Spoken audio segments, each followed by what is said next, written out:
you noticed that flying just keeps getting worse? Between the shrinking seat sizes, the mass cancellations, and the advent of the pay for literally everything separate model, you might be thinking to yourself that air travel couldn't get any worse. But you would be wrong. JetBlue and Spirit Airlines are trying to merge, and if it's approved, it's going to make services even crappier and the prices even higher. So I wanted to find out how a few massive airlines could get away with making record profits while the services they offer continue to get more and more terrible. This is a story about how politicians, bankrolled by corporations, have allowed just 4 airlines to have near total control over your flying experience. Buckle your seatbelts and prepare for takeoff. We're about to find out how flying became a nightmare and what we can do to fight back. Past 24 hours, I've experienced the worst airport experience to my next destination. Frontier Airline, United Airlines is such a how you should never fly Delta. So let's boil it all down. Why is this happening? What is this all about? That's Bill McGee. He's an aviation expert who knows a thing or two about flying. In the 1960s and 1970s, it was actually a much better experience for consumers. Pricing made sense because it was based on cost. Seats were not only comfortable, they were not a threat to safety. Amenities and service were at a peak, and airlines competed based on service. And he's not kidding. Back then, planes used to have spiral staircases, grand pianos, and full-service bars with room to move around in the sky. These days, it feels like getting a bag of chips on board is like hitting the lottery. So how did they have it so good back then?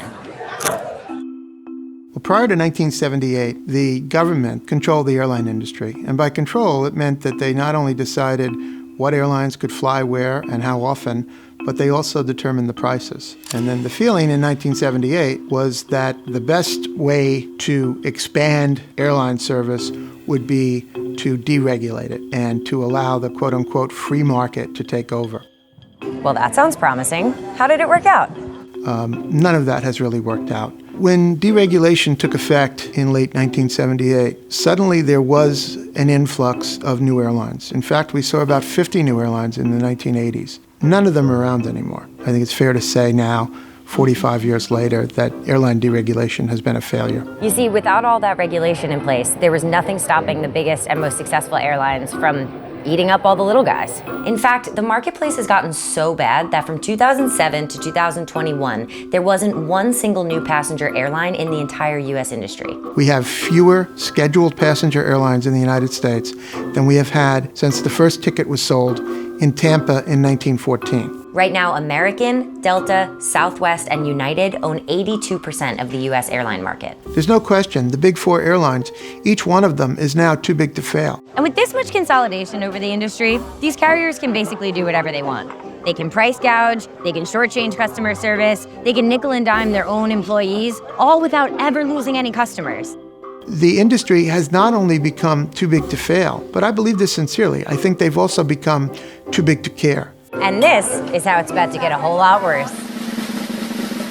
JetBlue is trying to merge with Spirit Airlines. And if they're successful, JetBlue would become the 5th largest airline in the US. But why is that such a big deal? If they aren't one of the big 4 that control the whole industry, then what's so bad about it? The only reason that fares are as low as they are on average is due to the ultra-low-cost carriers like Spirit. And if Spirit goes away through merger with JetBlue, there is no question.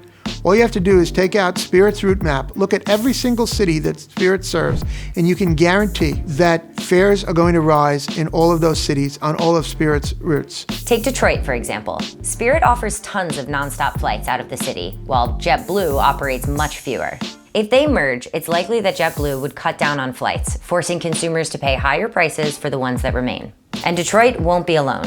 Lots of other cities would face the same problem.